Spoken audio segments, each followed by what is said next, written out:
Tamar Troncoso. En a casa xa poden mandar as vosas consultas para ela. O que temos aquí é estupendo. Eu estou abraiadísima con este autobús de mixtos. Estamos con Manolo Bello, aquí un galego de 73 anos que investiu máis de 8.000 horas en facer estas maravillas, estas maquetas, estas e algunhas máis, sobre todo de autobuses. Como comezas neste mundo, Manolo? Pois no 1981, cando podía traballar para esta compañía, pois fun ver unha exhibición que había ali na ciudad. Cando comezas a traballar, ti eras conductor de autobús. Conductor de autobús. Entón fun ver esa exhibición, pero o ancho do bus que vin ali era dunha cerilla. Así que imagínate o... Era un bus pequeniño. E dixo que cousa máis insignificante. Entón, pois, como acababa de empezar nos buses, pois eu estaba entusiasmado. Estabas motivado, non? Con todo o que ver cos buses, eu estaba ali. Bueno, era o teu, claro. Entón pensei, eu son capaz de fazer algo mellor. E empecé a pensar, botei 2 meses, máis ou menos, como tomando medidas, traballando a escala. Claro. E a ver se era capaz. Unha escala exacta entre a maqueta e o bus de verdade. Para que fixade vos? No 2000, non, no 82.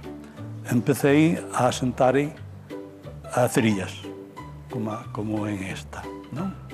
Entón, sentaba a 5 hileras de cerilla, despois puñei estas pinzas para que se traballo apretara. máis laborioso. Canto tempo lle dedicou, por exemplo, a este autobús que temos aquí fantástico? Estes son 2.000 horas.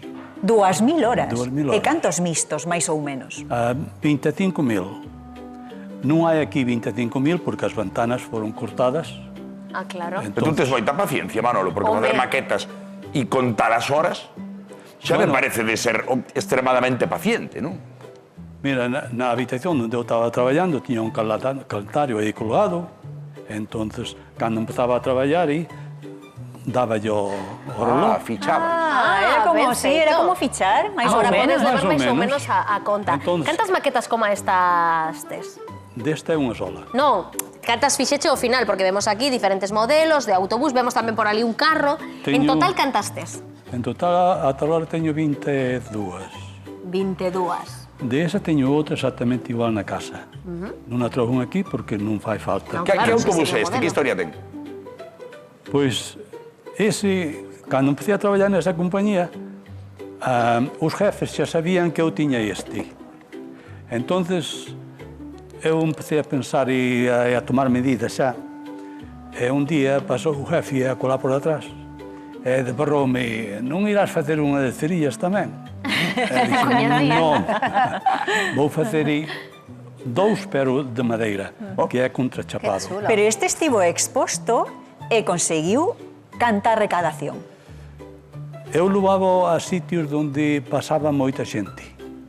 Ali na estación de Reading, por exemplo, por ali podían pasar ao mellor 50.000 personas ao día. Carai.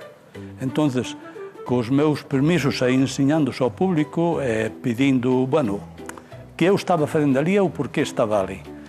E se non era un, era outro, botaba a man ao bolsillo e colaboraba. E recadaron canto moitísimo.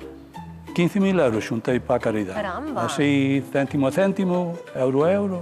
Así que parte dese traballo pois foi despois a boas causas, que iso ainda é máis meritorio.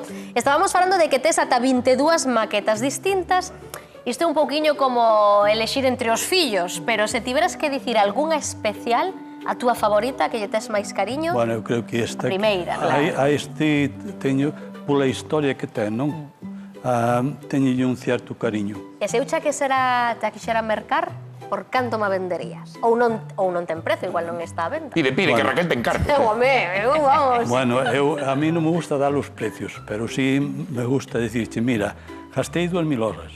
Claro. Agora botalle a conta por canto traballarías ti. É que, aínda que me queiras vender a euro por hora, son 2.000 eurazos, claro, porque, claro. Eu non lle podo poñer un precio de 5 euros a hora, non lle podo poñer un precio de 10 euros a hora.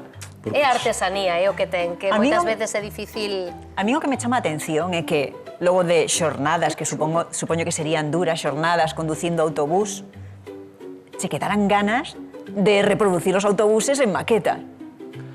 cando lle dixen aos meus compañeros de traballo, catro compañeros que eran personas moi respetadas por os compañeros, entonces contei o que estaba facendo. E un deles dixo, a filla da que nos servía ali na cantina estaba quedando cega, a máis iban a fazer un trasplante de riñón. Entonces dixo, por que non xuntamos cartos e damoslle un can á filla de... Un can como se guía, chama? claro. Un can guía. Claro. Pero claro, non era igual como ir ao Hades a comprar un paquete de azúcar. Sí, claro. A ignorancia. Entonces, fun a Caridad e ali enseñaronme como era o proceso de... Sí, para recadar fondos e logo doalo a obras de caridade e Entón, demais. fun ver o jefe e dixen, mira, este eu quero facer. E dixen, bueno, pois estou de acordo, pero necesito unha lista dos traballadores que había ali. Éramos uns 500. Entón, xa entre 500 personas... Aí xa se puido algo... Entón, mira, pois, douche o permiso e douche unha lista de todo o mundo. Entón, eu, personalmente, num tempo de, eu que sei, un ano e medio, personalmente pedinha a todo o mundo se me axudaban con isto. E algúns firmaban por 20 libras, outros... Bueno, por Claro, 5. entón Manolo era un estímulo Todo forte. suma. Aínda que estiveras farto de conducir autobuses, o estímulo de axudar os demais foi o que che levou a facer esta maravilla de autobús. Moitísimas grazas por estar De hoxe con nada, nós. gracias a vos, gracias por enseñalo. Cousa máis Un chula, aplauso sí, forte señor. para Manolo. Gracias. Cousa riquiña.